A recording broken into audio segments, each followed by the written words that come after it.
This is the greatest financial experiment in human history, and most people don't even realize they're living inside of it. Global debt, public, private, household, corporate, has exploded to levels no civilization has ever carried before. Today, governments borrow trillions as if it were nothing. Central banks print money with keystrokes. Families take out 30-year mortgages as casually as buying groceries. And yet, we still talk as if debt were something normal, harmless, and permanent. The truth is more unsettling. Debt has always been a tool of power, a weapon of control, and a ticking time bomb waiting for the right spark. The real question is not if the current mountain of global debt will cause a crisis, but when and who will pay the price when the system resets. To understand how we got here, we need to go back to the roots of debt itself. Debt is as old as civilization. The first clay tablets in Mesopotamia, thousands of years before Christ, were not poetry or philosophy, but ledgers, records of who owed whom, how much grain, how many cattle. In early societies, debt was not just an economic tool, it was sacred. Priests and kings oversaw debts, enforced them, and sometimes forgave them in sweeping jubilees when obligations were erased to keep the social order from collapsing. Imagine that for a moment. The very idea that the survival of society required hitting a reset button on the financial system. Debt was power, but too much debt was a danger. Ancient rulers understood what modern leaders pretend to forget, that you could not enslave an entire population with obligations forever. At some point, the system cracks. Fast forward to the Renaissance, and the rise of banking families like the Medici in Florence. Debt had evolved from grain and cattle to gold and credit. Kings and popes borrowed enormous sums to wage wars, build cathedrals, and fund empires. But debt always carried risk. Spain, flush with silver from the New World, declared bankruptcy 4 times in the 16th century because the crown borrowed beyond its means. That is the first lesson. Even empires stuffed with gold can drown in debt when ambition outpaces reality. Debt was no longer just personal, it was geopolitical. It fueled wars, toppled dynasties, and redrew maps. The modern debt explosion, however, began in the 20th century. After the First World War, nations carried debts so enormous that repayment seemed impossible. Germany was saddled with reparations under the Treaty of Versailles, obligations so crushing that economists at the time warned they would destabilize the country. They were right. The hyperinflation of the early 1920s, when Germans carried wheelbarrows of paper marks to buy bread, was a direct consequence of debt obligations that could not be met in real terms. That disaster left scars deep enough to shape the politics that led to the Second World War. Debt was not just an accounting problem, it was the fuel of chaos. Then came 1944 and the Bretton Woods Conference. This was the moment the financial system of the modern world was engineered. The United States, holding 2/3 of the world's gold at the end of the war, set the rules. The dollar became the anchor, convertible to gold at $35 per ounce. Other currencies pegged themselves to the dollar. The idea was stability. The reality was dependence. Every nation's debt, every government bond, every economic calculation now rested on the promise that the United States would maintain discipline. For a while, it worked, but the temptation to borrow, to spend beyond one's means, never goes away. By the 1960s, with the cost of the Vietnam War and domestic programs piling up, the United States printed more dollars than it had gold. Foreign governments noticed. They started demanding gold in exchange for paper. In 1971, Richard Nixon slammed the door, ending the dollar's link to gold. Debt was now untethered. Governments could borrow and print at will, limited only by trust. That moment in 1971 was the quiet revolution. It transformed debt from something finite into something infinite. With gold gone, central banks discovered they could manipulate interest rates to control the economy. When growth slowed, lower rates encouraged borrowing. And when crises hit, more debt was created to patch the hole. Each rescue required more leverage than the last. The 1980s saw massive expansions of public debt under leaders like Ronald Reagan and Margaret Thatcher, justified as necessary for defense or economic reform. Developing countries borrowed heavily from Western banks, triggering the Latin American debt crisis when they could not repay. The pattern was set. Use debt to chase prosperity, then drown when the tide recedes.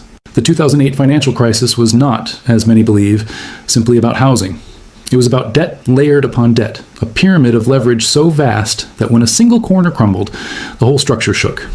Mortgages were packaged into securities, sold to investors, insured with derivatives, and amplified by leverage ratios of 30-1. The collapse destroyed banks, wiped out pensions, and forced governments to intervene with trillions in bailouts. Here was the bitter irony. Those who borrowed recklessly were rescued, while ordinary citizens were left with unemployment, foreclosures, and austerity. Debt was revealed not as a neutral instrument, but as a system rigged to protect the powerful. Since then, the numbers have gone from alarming to surreal. Global debt has tripled in the last 2 decades. reaching more than $300 trillion by 2023. To put that into perspective, that is nearly 4 times the size of the global economy. Governments, corporations, households, all have piled on. Some nations, like Japan, now carry public debt levels over 200% of GDP. The United States adds trillions every year with barely a debate. Emerging economies borrow in foreign currencies, exposing themselves to sudden collapse when interest rates rise. The whole system has become a giant balancing act where stability depends on the illusion that debt can expand forever without consequence. But debt always has consequences. It distorts behavior, it creates bubbles, it shifts wealth, and most importantly, it enslaves future generations. Every dollar borrowed today is a claim on tomorrow's work. And when the numbers grow too large, the repayment becomes impossible. That is why history is filled with defaults, restructurings, inflations, and crises.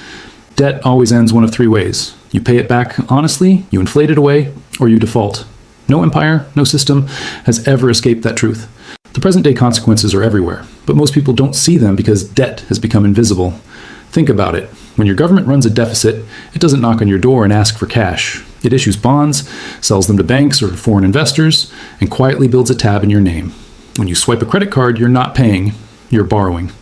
When corporations announce record profits, often those profits are juiced by borrowed money used to buy back stock. The system thrives on leverage. But leverage works like gravity. It feels weightless on the way up and crushing on the way down.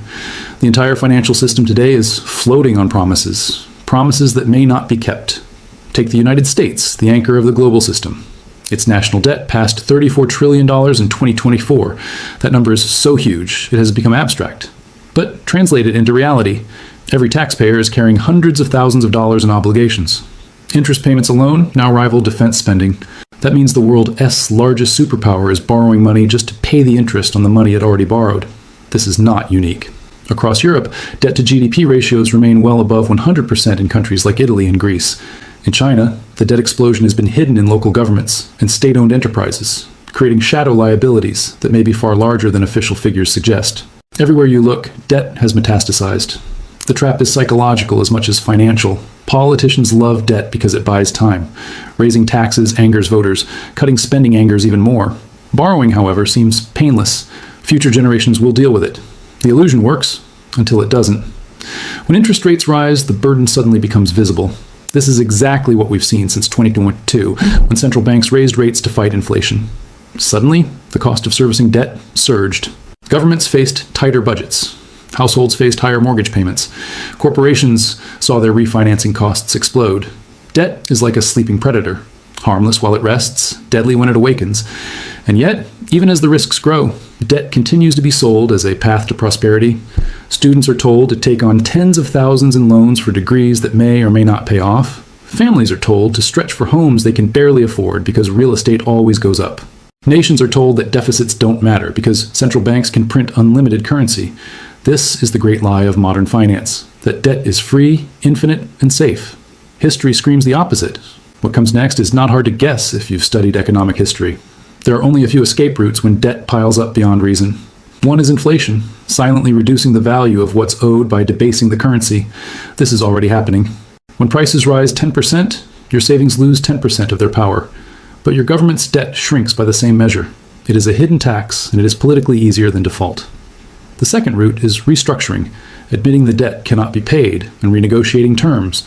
We saw this with Greece during the Eurozone crisis, when bondholders were forced to accept losses. The third route is outright default, refusing to pay at all. History is littered with sovereign defaults, from Argentina to Russia, each time sparking turmoil. None of these options is painless. They are all forms of breaking a promise. So, which way are we headed? The signs point toward inflation as the preferred path. Central banks may posture about fighting it, but debt-laden governments need it. They need the erosion of real value to make their obligations bearable. That means ordinary citizens, you, will carry the cost. Your savings, your wages, your future purchasing power will be drained to preserve the system. It is the oldest trick in the book, and yet people fall for it again and again. Because inflation creeps, because the numbers are abstract, because the system trains us to believe that debt is someone else's problem. But here's the final insight. Debt is not just economics. It is about power. Who lends? Who borrows? Who gets rescued when things collapse? The financial system is designed so that when debt becomes unbearable, the powerful rarely pay. Banks are bailed out. Corporations restructure. Politicians retire. Ordinary people, meanwhile, lose homes, jobs, and hope. That is why understanding debt is not just financial education. It is survival. If you don't see the trap, you will live inside it without even realizing you're chained. So what should we do? First, strip away the illusions. Understand that debt is not neutral. Every dollar borrowed has consequences. Second, recognize the historical pattern. No empire, no nation, no system has escaped a reckoning with debt. The timelines vary, but the destination is always the same. Third, protect yourself. That doesn't mean panic or burying gold in the backyard. It means building real wealth that isn't entirely at the mercy of paper promises, assets that hold value across cycles, knowledge that cuts through the lies, perspective that keeps you from falling for the same old tricks, because the system will keep repeating them. This is the lesson of history. Debt builds, leaders deny, crises erupt, and societies reset. The only choice you have is whether you face that cycle blind or awake. If you understand the traps, you can avoid becoming their victim. If you don't, you will pay for mistakes you never made. Global debt is not just a number on a spreadsheet. It is the shadow that looms over our future, and unless we learn, it will crush us the same way it has crushed every empire before. If this gave you a new perspective, hit subscribe. History has the answers. I'll show you where to look.